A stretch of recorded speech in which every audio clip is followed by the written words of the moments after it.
Gentlemen, we are here. We are live. We are working. We are operational.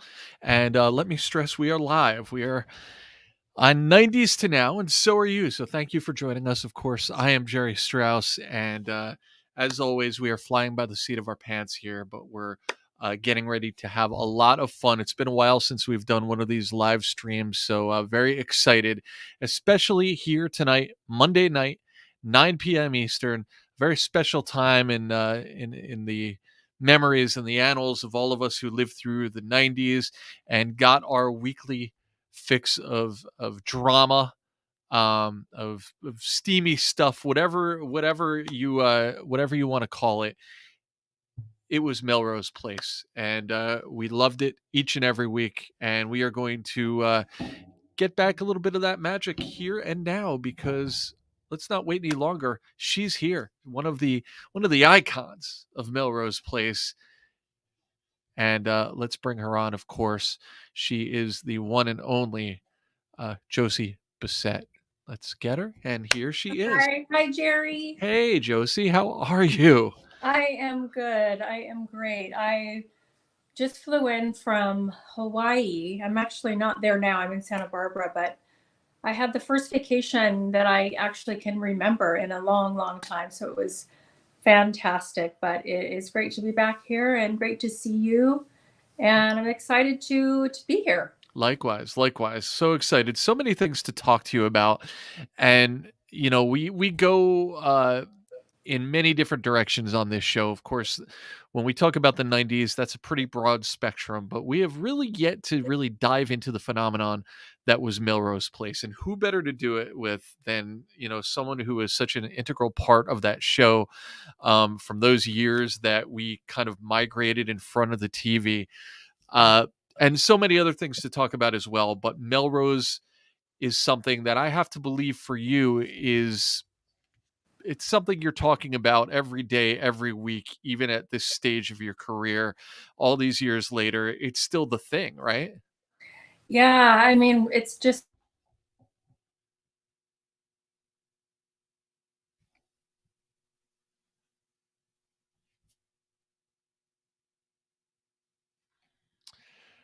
All right.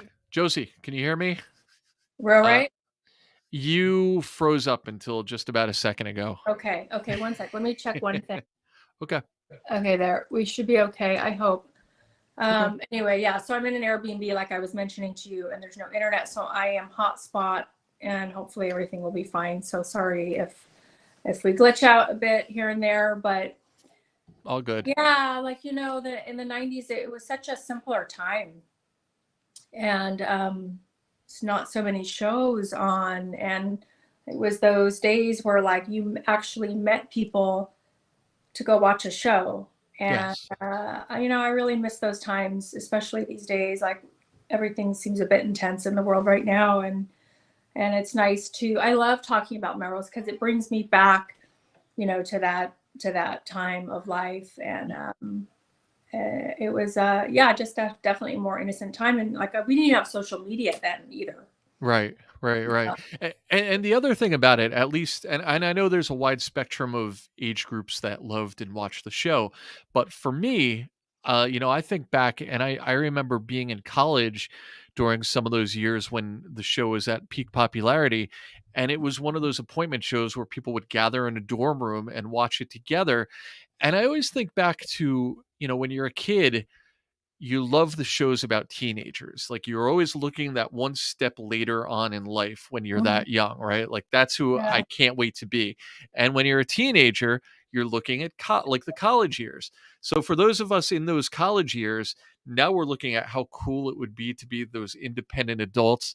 And obviously you guys made life a lot more exciting looking in your 20s maybe than we'd eventually experience, but just so much fun to kind of, imagine, I guess, that our lives would end up with, just all sex and drama and people literally burying each other in backyards and such. Like that's the Yeah. life, right?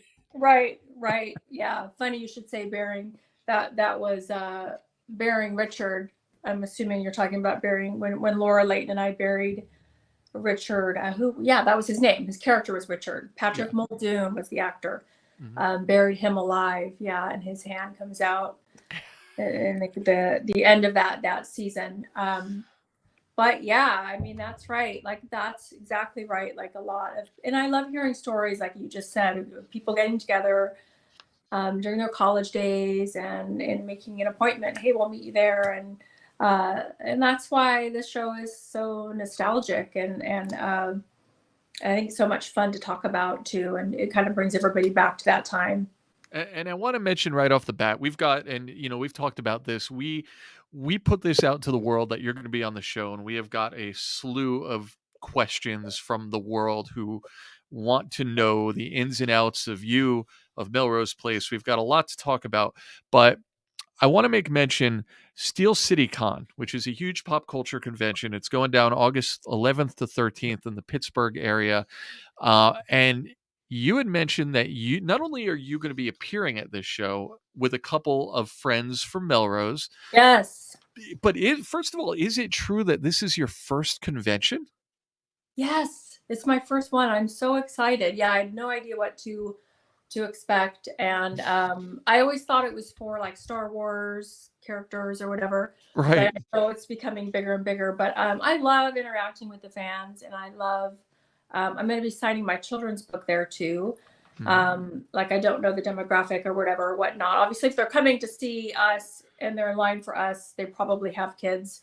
And that's one of my most favorite things, is to share my book and to see kids and to talk about it. And I'm excited to see the fans. Yeah.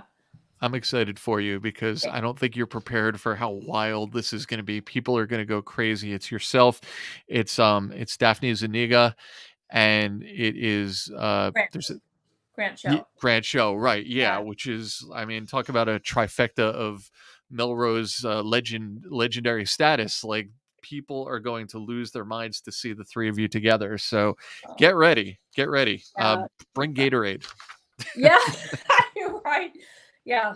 Yeah. Water, Gatorade. Hmm. Yeah. And you get the sore jaws from smiling. Yeah, you mentioned your children's book. And it's for those who are unaware of that side of your career, it's got to sound a little funny, somebody who's been, well known for being on this steamy, mature TV show from the 90s, and now you're writing kids books, and there's this whole other side of your career and your life and your image, and like that's really awesome. Was it a hard transition once you decided that you wanted to go in that direction to get people on board with, oh, the star of Melrose Place wants to get into kids books? Like, Yeah. was there any pushback on that, or how did that come about?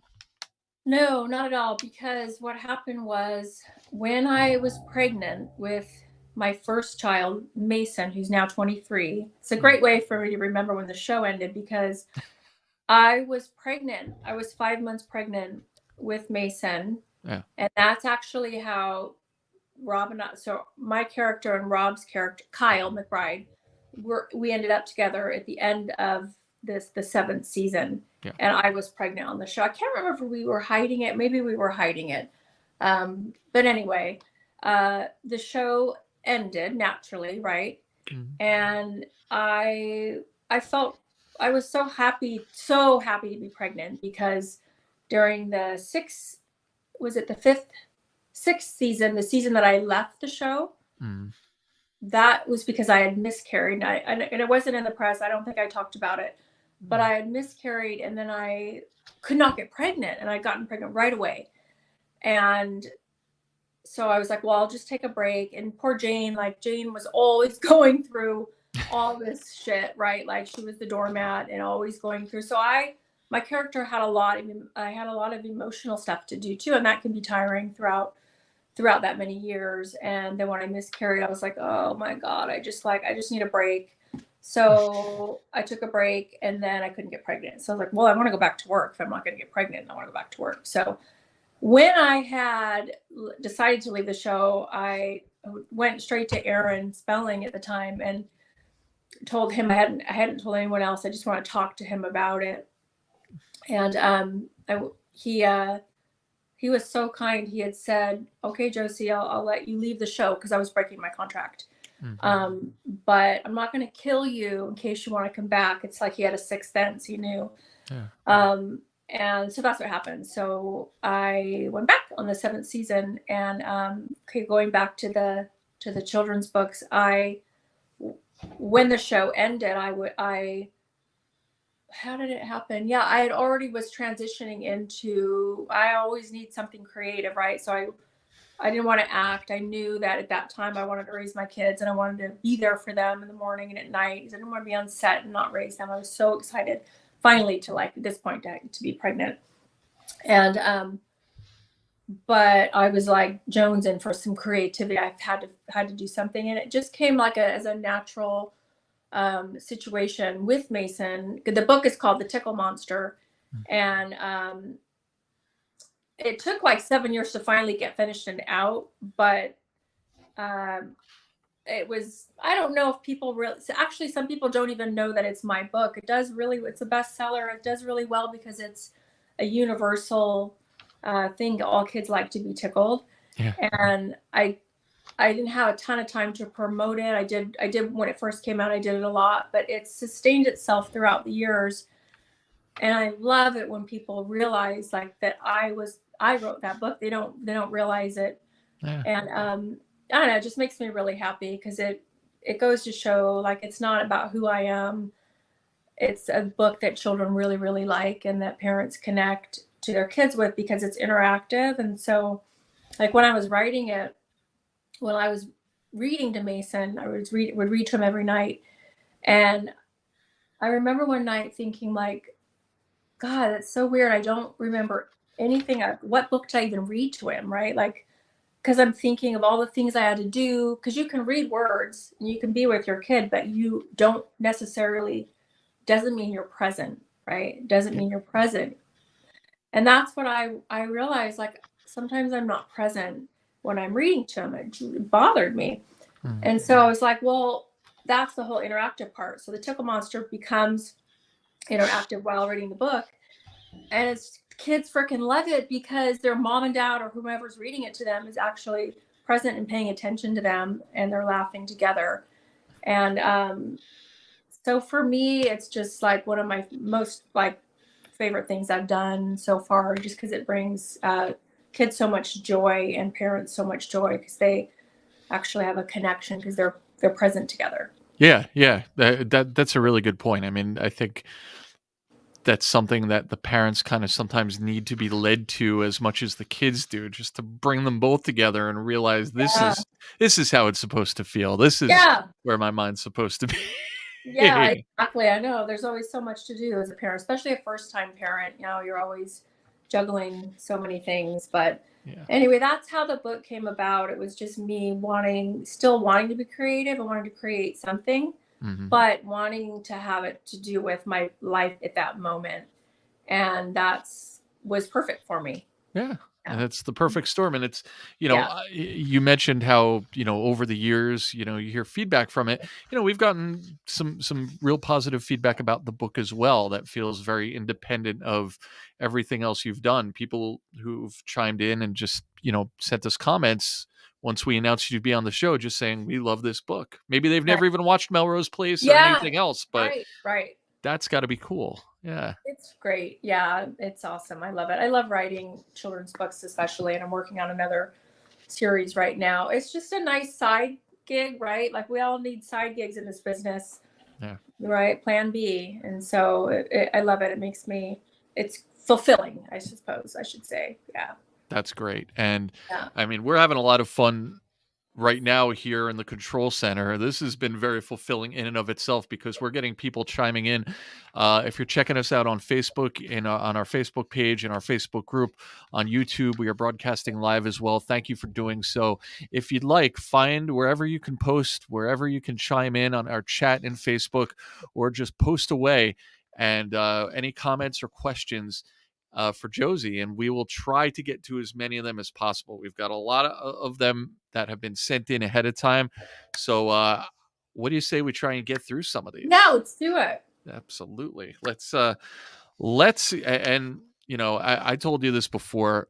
Those of you who watch the show know me. I've got no sense of sequence, no sense of order. There's no logic to this. We're just going to be all over the place, and that's Perfect. that's the fun of it. Yeah, right. So let's start off with moral horror. Um, let's see. So talking about Melrose Place, when the show was being retooled, and by that I think what they mean is sort of how in the beginning, those who watched Melrose from the beginning, um, it was a Mm, little bit more of a day in the life sort of thing for 20 yeah, something people growing up. And then, as time went on, it sort of gravitated more towards the drama, towards the dramedy. Yeah, yeah, y- yeah. yeah. So during that time, were you worried about being written out? Now, I think Hmm. the reason they're asking is because yourself uh and Thomas Caballero. Am I pronouncing that right? I don't have the Calabro. Calabro. Yeah, Yeah, right. So you were sort of that quintessential married couple of that community yeah, living in yeah. Melrose Place. Did you think that maybe with this new direction there was going to be a de-emphasizing of the happy people, because you guys started out like sort of that happy married couple, right? Yeah, we did. Didn't last long, did it? No, it did not. No. No, I actually wasn't worried about that. I mean, I didn't think to worry about it, right? Like, thankfully, what was happening was behind the scenes. Like, we really didn't know. The actors didn't know the first group, right? Heather was not part of that. Right. Um, they were trying to decide like what storylines were going to work, what wasn't working, and that's when they were thinking about bringing Heather on. So when Heather came on, that was really like, because we were most for the most part no names. I mean, Daphne had done some movies and stuff like that, but for the most part, Heather was the big deal, right? Coming on, and she's so great. Like, I mean, nobody plays a bitch that you love better than Heather Locklear, right? She's so good at that. And so when she came on, that's when the show really shifted, and that's when Amy Locane was off, and as well as Vanessa Williams, which was a bummer. I loved working with Vanessa, and I don't know what the reasoning behind. Nobody knew what the reasoning behind any of that was. Hey, wait, was Andrew Shue? Was there a different Andrew Shue in the very beginning, or no? No, I There think he was was. there from He was, but there was someone else cast, and before we shot, he was oh, recast. Yeah. So really? that was a little piece of info. But yeah, when Heather came on, that's when everything sort of fell into place of the show having the roots of it being really a drama, but like you said, but then once they realized, oh, we can make this a drama and a comedy, sort of super far-fetched stuff that would never happen. Mhm. That's when the uniqueness of the show really clicked in, which I think was like the second, second season, right? That's when it really clicked. Yeah, I mean, I think it started in the Yeah. first and then full tilt Yeah. in the second, but Yeah. yeah, for those, I mean, and again, for those maybe who didn't live through and watch the show, I mean, it was the ultimate primetime soap opera, but Mhm. in the beginning, you would almost say it was almost like Friends without a laugh track. Like it was just a bunch of people in that age group just trying to figure out their lives and their relationships and their careers. And Yeah. it was it's not that it was a bad direction, but it really took off once you added that once somebody lit the match, threw it into That's the right. gasoline. Yeah, and the element of it being like, oh my God, that would never happen, but what? Like, you get wrapped up in it. Yeah. Yeah. Money Butterfly asks, what did she think of Jane's designs? Now, Jane was a designer, so you were kind of, I guess, a slave to the character Jane's Yeah. fashion tendencies. What did you think about that stuff? You know, here's the craziest thing is I had when I was in high school, my whole high school, I knew I was going to go to fashion school, Seattle Design Fashion Institute. I wanted to be a fashion designer, which is bizarre. Wow. And then, yeah, and then I ended up going to Japan to model at 16, 17. And then I came back and I was still planning on going to fashion school, but my roommate in Japan was a model and she lived in Santa Monica. she was like, well, why don't you come to Santa Monica and just model or whatever? I'm like, okay, I'll do that before I go to college. Yeah. And I did that. And then one thing led to another, and I never went home. And it was like, I just started working. And I think the innocence of all of that for me was really great, because if I had known how hard the business is and what LA is like, I was so innocent, like just so innocent coming to LA at 17. And wait, what was your question? Oh, we were talking about your thoughts on Jane's designs. Jane's design. So being a Yeah. fashion designer, yeah.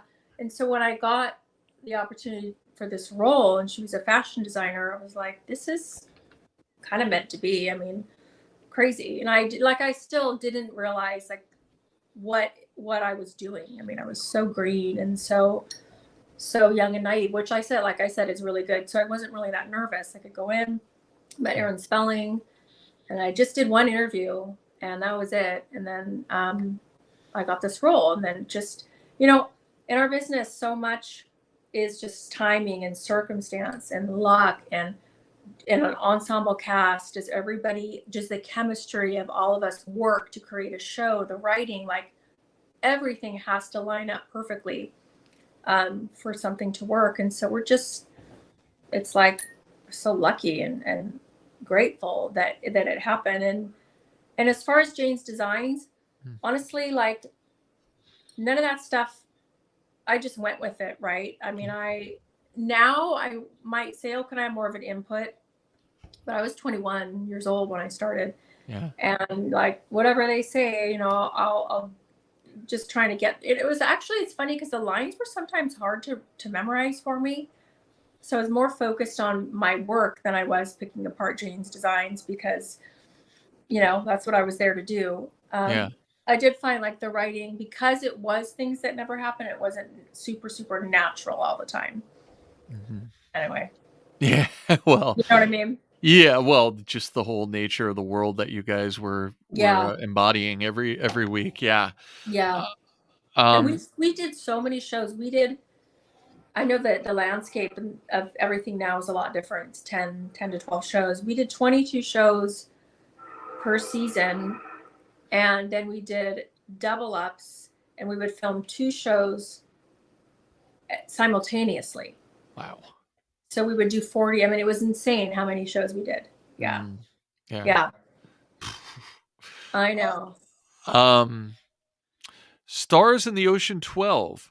Who does Josie wish Jane had ended up with? Now, that's an interesting question, really. If anyone who watched that show, because there were many times where it felt like, oh, this pair, they feel like soulmates, but eventually, almost everyone had a sampling of almost everyone on the show Yeah. before it was said and done. Who do you think, were you to be able to write the continued story of Jane, is there anyone on that show that you think she should have ended up with? People are going to say, like, well, how could you say that? But I Mhm. feel like Jane and Michael were really like first time they really loved each other, and they got together young, and yeah, he cheated on her, yada yada, but I don't know, there's something about them that I think, had they grown and the show went longer, it would have been nice to see his character shift and Yeah. grow, and them to fall back into sort of each other's arms. Mhm. I mean, if that's possible on a show like that. But I can't really think of anyone else though, because I think that they had just the most history and chemistry Yeah. together. So I thought it would be neat for them to end up together at some point. I saw Thomas, and maybe that's why I'm saying that. I saw him not too long ago at a funeral, unfortunately, for someone that had to do with Melrose Place. But I just love him. Like he's such a great actor, and he's just very real. And I guess I love working with him, is why I say that. Like he's a great actor to work with, and he's very spontaneous, and he's quick witted, and that's fun. And I thought that was a little bit opposite of Jane, and I like that. Yeah, Yeah. definitely. You mentioned the show is a dramedy. I think, maybe as much as anyone on the show ever, like, embodied, like, all sides of what that was. He was Yes. able to be dramatic and entertaining and make you feel all kinds of things. Uh, Yeah. I wanna try the brand new feature here. Wow, we're seeing Ooh. this on the screen right now. Oh, So, very cool. Mark Sinacori sent in a question. He wants to know, when you did the Melrose Place reboot on Yeah. CW, which many people may remember, uh, and you came back and you talked about how great Heather Locklear was in the original show as being that person that you loved but also hated. You kind of filled in that role in the reboot. So Oh, yeah, that's right. we need to hit up on that. But was there any talk of the unborn child of yours and Michael's that Jane was pregnant with in the 1999 series finale of the original show? Is that something that was followed up on, or was there any discussion about following up on it? Well, the reason why I was asking you earlier, like, can I see some of the questions, is because it's was so long ago, right? That we filmed this, and it's the weirdest thing. Sometimes I like I'll watch an episode, and Mhm. oh, my hair got caught in my nail, and I can't remember shooting it or being there or anything. And I know other actors feel that way, but it is a really weird feeling. And Yeah. I can't remember anything about the unborn child. So if anybody knows, if anybody knows about this child, I just don't know what happened. Maybe that was maybe they did show me pregnant at the end, and maybe that Mhm. was Michael's. I just can't remember. Yeah, I've seen that mentioned before. I'm having a hard time remembering it also, but I did see that Yeah, mentioned in collecting notes and stuff. So I guess that was a thing that yeah, happened. This comes up a lot on this show, by the way. And look, there are people who are asking these questions who've watched this show recently, true, whereas true. this was a day or a week of work for you from Yeah, years and years ago. So yeah. I mean, it seems absolutely normal that you're not going to remember every detail of it, Yeah, you know? no, it's true, but it's fun to that people do remember or have watched it, because it like it brings me back, right? It brings me back to all of it. Yeah. Absolutely. Um, Alika Shita would like to know, how would you rewrite Jane for a modern Melrose Place, if at all? We've gotten several Ooh. versions of this question. If we were to reboot Melrose or revive it, I think is the more Mm. accurate term. But if you Yeah, were to do that again, where's Jane now? What's she up to? that's a great question. I could see Jane being like, I don't know, like a young Martha Stewart or like a goop. Like she's a big, like a line of everything, of household products, and you know, something like that. Not just fashion, but has broadened all of that. And she's maybe married to someone successful and kind, and probably has a couple kids now. Yeah, see that happening. But But I she still harbors a flame for Michael. Is that your deep seated belief then that connection would endure? possibly, I don't know. I may change my mind on that. Okay. Yeah, yeah. Especially if she's grown and has started a big company, and she's very successful. Like, who knows? Mhm. But if we were to go back during that time, I could see her ending with Michael. But yeah, with a modern Jane, just I think she's continuing her passions, but has become successful. Yeah. Cool. Informal you the 9097 would like to know, did you keep anything from the Melrose Place set? No, I Hmm. did not. Uh-oh. She clapped and she disappeared. Oh, you're back. No, no, sorry, I was getting a call from the garbage company to be real. Live. We're live, pal. Anyway, yeah, yeah. Um, they're probably saying they're missing the. It's not snow though. Usually it's snow in Washington. Like they can't come pick up the garbage. Mm. But yeah. So what? Wait, what'd you ask? We were talking about if you kept anything or Kept stole it. anything from the set. Yeah. No. No.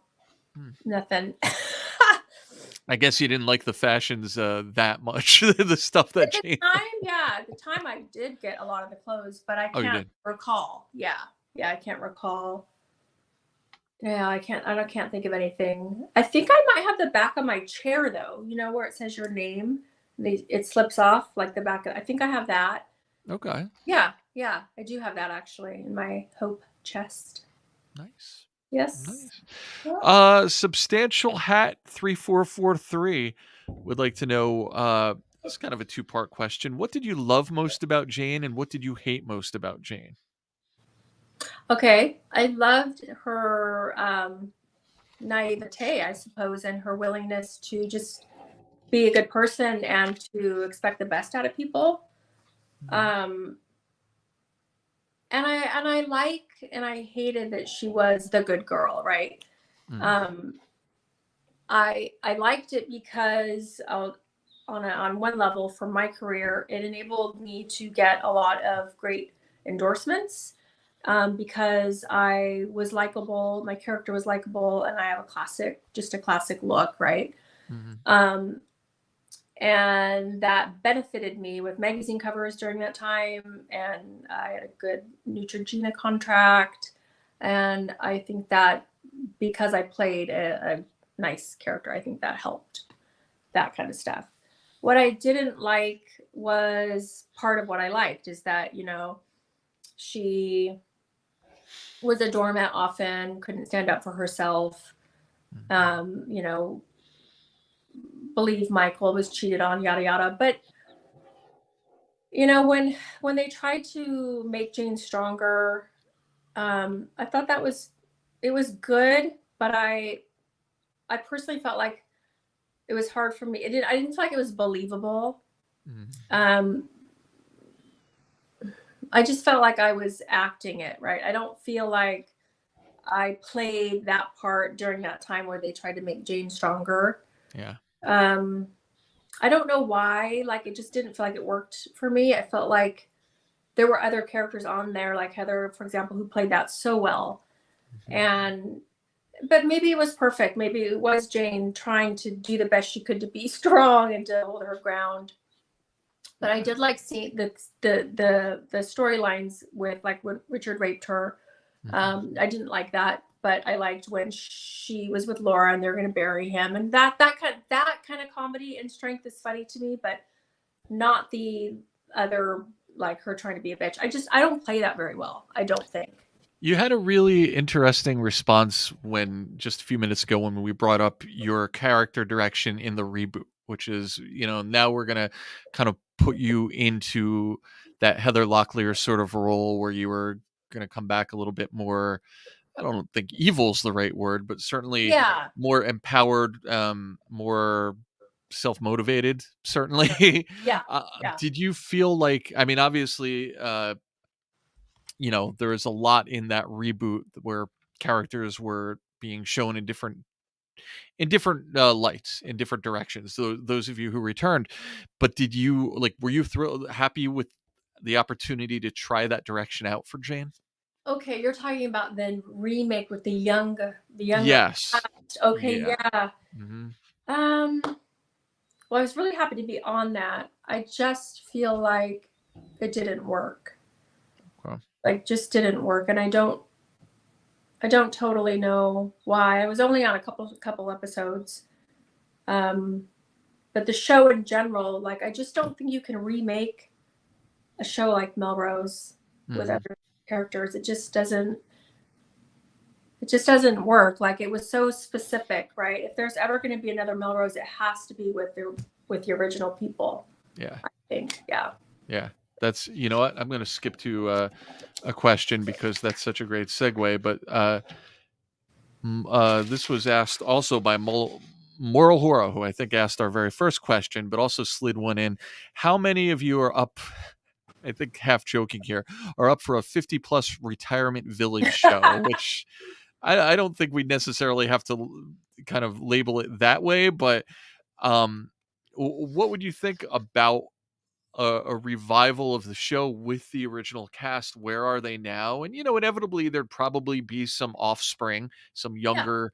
people that would be part of the cast, but Yeah. what would you think about that if it were centered on you guys?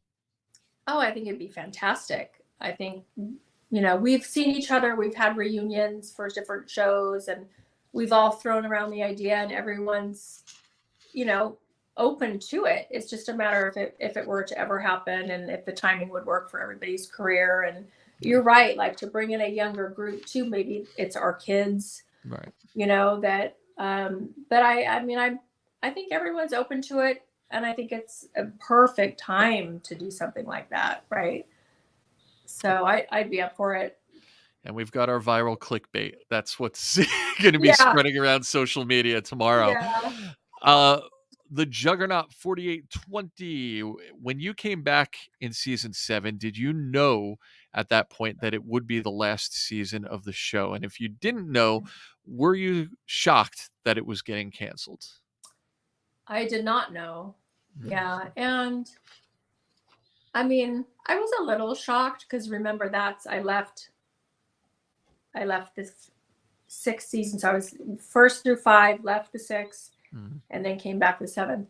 But I mean, I was a little shocked, but not completely because um, I feel like the show sort of maybe had run its course during that time. That was a long, long run during that time, and the show was changing quite a bit. Right, we had a whole new group.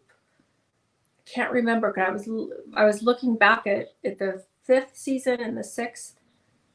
Because wait, didn't Laura leave? Laura, a bunch of people left. I can't remember, but the show had changed quite a bit. Yeah. Yeah, I mean, I don't know. It was mixed emotions or mixed feelings or remembering. I do remember getting the letter though. It was like, oh, well, that's like, it's hard and sad to say goodbye to something that it was my entire almost, 20s. Yeah. Yeah. I mean, it's one of those things where it's got to feel surreal, but at the same time, 7 full seasons of a show going full tilt like that, Yeah. that's an amazing accomplishment for all of you. Yeah. Yeah, definitely. This is a very emotional and somber conversation we're having, so it's a perfect segue to a potential question. You know what? I'm gonna leave this up to you, Josie, because we've Okay. had somebody trying to get this question answered live online. They submitted it before. I'm gonna vaguely say this relates to gas. It's a question about gas. Is this something that we want to tackle head on, or do we want to ignore it? I'm gonna leave it up to you. Gas as in like a fart? Bodily. Yes, Bodily. yes. Okay, what's the question? Oh, Oh, is this the one about, okay, yeah, yeah. we're bringing it up. So That's Thomas and the farting on set. Is there a clip on? There's a clip on YouTube. Apparently, I think it was also mentioned that it's a DVD extra. So this has been put out there. It's officially been produced and put out there for the world. Um, is this like a consistent thing for you guys? Was this part of the tradition of the weekly production? well, yeah, like there was a kind of a joke, and this is new, but as far as gas goes, he did let them rip. I don't recall it being a scene, but I'm not surprised. I would not be surprised. Mine were always silent but deadly, he would say. But his were loud. So, but was it really like in the show that he did that? Well, it's on YouTube somewhere, but I Okay. know it was mentioned in a prior email that it's in a DVD extra, so it's probably like a Okay. blooper reel or something like that. Probably. Yeah. Yeah, Yeah. I don't think it showed up. Yeah. I will remember. I will say I remember a scene that did make it to the show that it always stuck in my head for some reason. I don't think you were in the scene, or at least you weren't in the room at the time with Michael, and he was with somebody in the house with Kimberly, uh, Okay. and she had picked up the phone and she went to take a call in the other room. They were playing cards, and in the background you could see him sitting at the table and he's cheating. He's like looking at her card and cheating. And I Okay. remember saying to myself, that had to be something they came up with right on the spot. Like, that had nothing to do with the story or anything, but I always thought that was just so funny that you guys Yeah. thought about your characters that much to do that. Yeah, yeah, he was good like that and stuff like that. Definitely, that would be something you would do. And how about Marsha Cross? Like, she's just so solid, so talented. Yeah, Yeah, absolutely. Between yeah, that, all the years on Desperate Housewives, yeah. like, That's such right. a Yeah, yeah, unbelievable body of work. yeah. Uh, Adam J, memories of guest stars on the show. Donna Mills playing your Yes, mom. that's Morgan right. Brittany. Do you remember some of the? I mean, how do you feel about them? And are there other notable ones, positive or negatively, that stick in your mind? Always positive. I've always such great, gracious guests. Happy to be there, even if they were, famous, more famous than us. They loved it. Donna was beautiful and kind. And like I said, I came from, a background of not really knowing much about acting or knowing many actors at all and being pretty young. So I didn't really know who she was until I, you know, looked into it and all of that. But she was just wonderful. So beautiful. Yeah. Yeah. Awesome. Yeah. Uh, Of course, we've skipped over an entire aspect of this show that people love so much. Of course, you've mentioned Laura Layton, this sisterly relationship that you guys form, this frenemy, like, we love each other, we hate each Yeah. other, we're at each other's throats, we're catfighting, we're conspiring to murder somebody. Like, you've run the Yeah. gamut. How much fun was it to kind of play around and do these things with her, whether you were against each other or working together?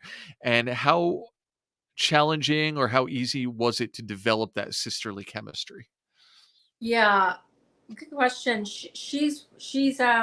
It was easy to develop because we had kind of a similar relationship, just working together. We were both,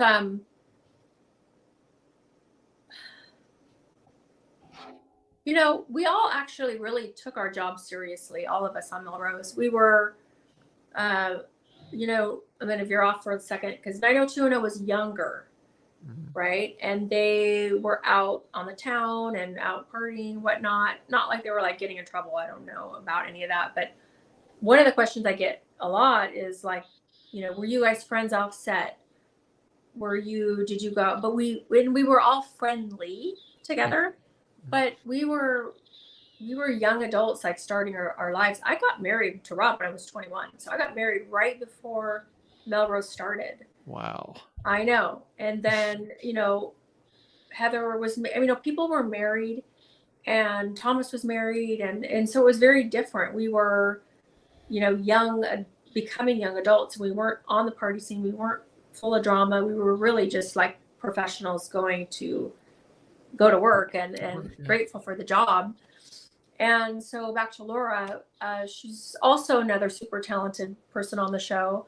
Mhm. And what an incredible character. I loved our dichotomy of her, being, in fact, I went back, we were watching we were talking about an episode the last time I saw her. And it's so funny because I don't think we'd see it these days, but she's like coming into town and smoking a cigarette in the car, playing that bad girl. Mm. Um, and she just did such a beautiful job of being the bad girl or the sister, but also so broken inside sometimes and just trying to, be seen kind of. And we were both so very different, but I really enjoyed working with her. And she's the one that I would laugh the most with. We would get into these laughing attacks, when you can't stop, and Mm. quite awful because it's like, it's a long day for everybody in the crew and everyone wants to go home and we can't stop laughing.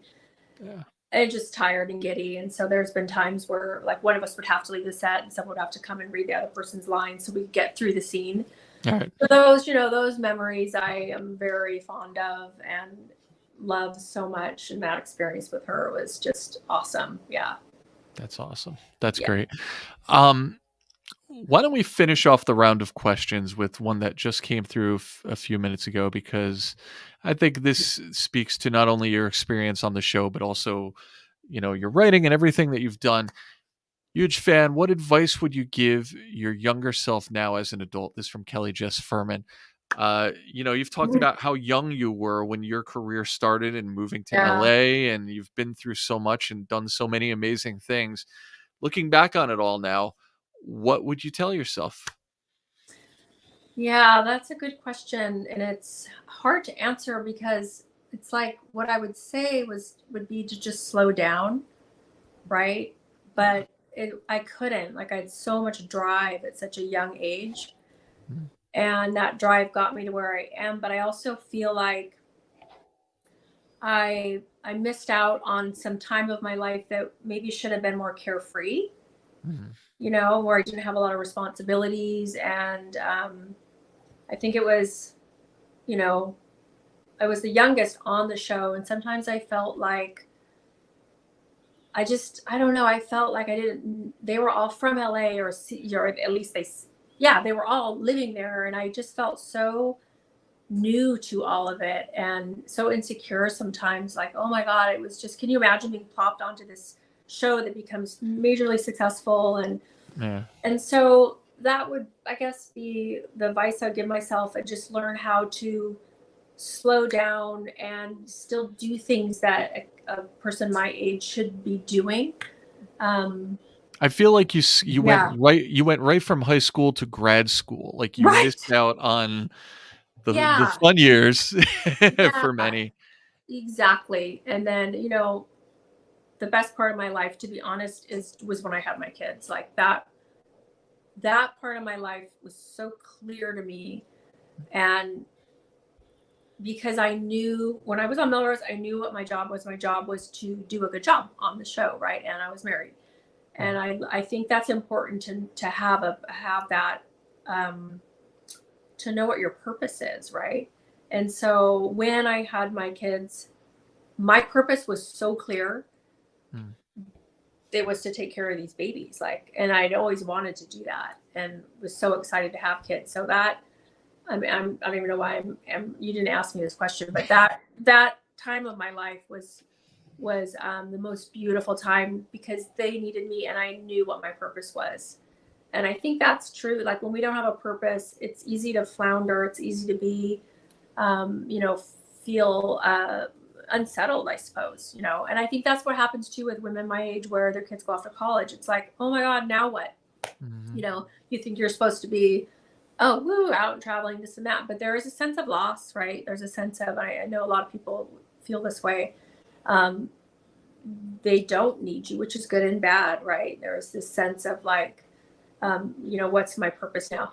Now my purpose is to work again. And I'm excited because I had said, when my kids are in college, Mhm. I will commit to another series. I did not want to that's why I do a lot of Hallmarks. My career's been pretty purposeful, and it's been my kids and my family were the most important thing. And so Mhm. I chose jobs that would allow me to raise them. And at that point, I had lived in Seattle because I grew up there and I wanted to raise my kids there. Okay. And so Canada was just a 2-hour drive. So all that Hallmark stuff, all the stuff is all in Canada. So it's so perfect. Mm, But both kids are now in college. I do have 3 step kids in Atlanta. So I'm between Atlanta and Washington. mhm. But I'm excited now to sort of gear my career back, onto a series regular on something. Yeah. Sounds like it's time for that Melrose revival. I know, right? Let's do it. Yeah. That's amazing. So, listen, we've had such a good time talking to you. We've barely scratched the surface. It feels about you, about everything you've done, about Melrose Place. So this is going to probably spark more questions than answers this entire show as we continue to sift through the feedback in the coming hours and days and weeks. But it's been so amazing just to talk this much with you about everything. So thank you so much for doing it. We talked about Steel City Con again, Yeah. August 11th to 13th. This is a huge opportunity. I can't believe this is your first convention. Your mind is about to be blown.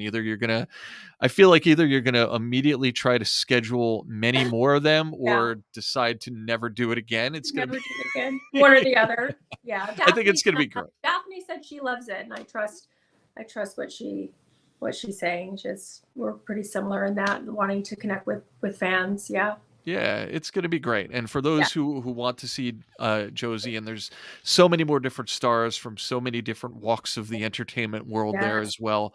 SteelCityCon.com is where Yeah. you can go to learn more about that. You talked about there's more children's books in the works, so Yes. And Tickle Monster, the one, it comes with like these little furry Tickle Monster gloves that you put on when you read, and that you can get that on Amazon. that's awesome. That's Yeah. amazing. Well, thank you so much again. It's great to learn about everything, and we can't wait to see where you do next because it's open season now. You got free Yes. time. Let's see what Josie can Right. do. Let's Yeah. bring it. Thank you, Jerry. Yeah, thank you so much, and thank you guys for joining us live or Yes. pre-recorded or on demand, however you're checking us out. Thank you for doing so. Please join our groups, subscribe to YouTube, however you're checking us out. Please continue to do so. Get all the new episodes, catch up on the old ones, and we'll see you next time. Thank you. Awesome. Bye. Later. Bye.